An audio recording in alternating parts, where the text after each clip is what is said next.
I believe there's three things that it takes in order to make like someone well balanced in business. Okay, so there's three things. There's a hustler, an entrepreneur, and a businessman. Right. And a hustler, right? The thing about hustling, if you're one of too many of these things, so if you're a hustler, you're thinking short term. You're going out to get that money, you're making that quick buck, you don't care who you burn, it doesn't matter, it's short term, right? Right. Then you have the entrepreneur, who's more of like a visionary, right? So they're perfect, they have the plan, they're like the artist, they see the vision, they see the downward vision. Yeah. And then you have a businessman, right? Which a lot of, let's say, corporate America, things like that. They're looking at the numbers, they don't care, we gotta make the numbers. They don't always see the vision, and they don't always see the hustle. They just say, what's the numbers, that's all I care about. Now, if you're too many of any one of these three things, right? If too much of a hustler, you're short term. If you're an entrepreneur, you might get lost in the art of it, never make any money. And if you're a businessman, you might not see the vision or see the hustle. Right. Out of those three categories, which one do you believe you are today?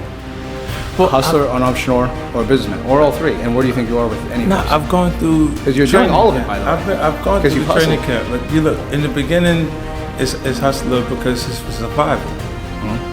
You know, in the short term, goal is a great enough accomplishment. You know, so you're hustling, you're doing what you gotta do.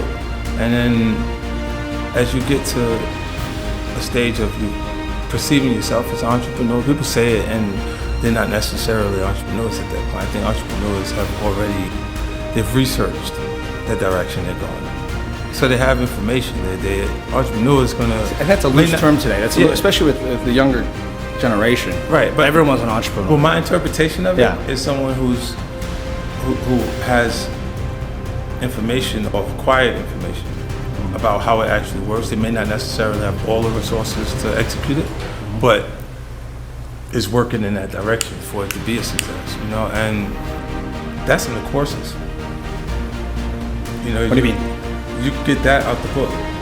It's textbook business that goes on traditionally, or what you should expect in business, right? And that, like, it's easier to conduct that. Like, if a person is extremely successful, they'll have a team, right? So the lawyers, there's other people there that would catch things that would be right. Nah, you got to change this, you know, because lawyers think a little different. They think about everything that can go wrong. Everything go wrong rather than what can go right.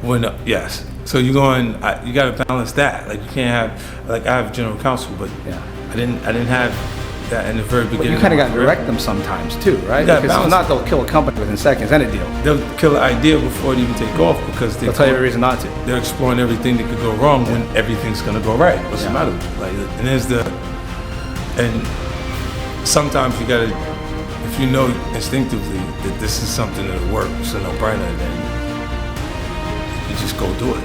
I've done it against my lawyer's wishes at that point. And that's either the entrepreneur in you or the hustler. Yeah, I'm like, you don't know everything. Yeah. You don't know. Like, I'm telling you some things I can tell you this is gonna work. And when it works, he goes, yeah, you're right. You made the right call. And generally, if you benefit the most from it anyway. So, you know, he says, what, I can't be wrong? Like, he was right. Yeah. You know, it's like, okay.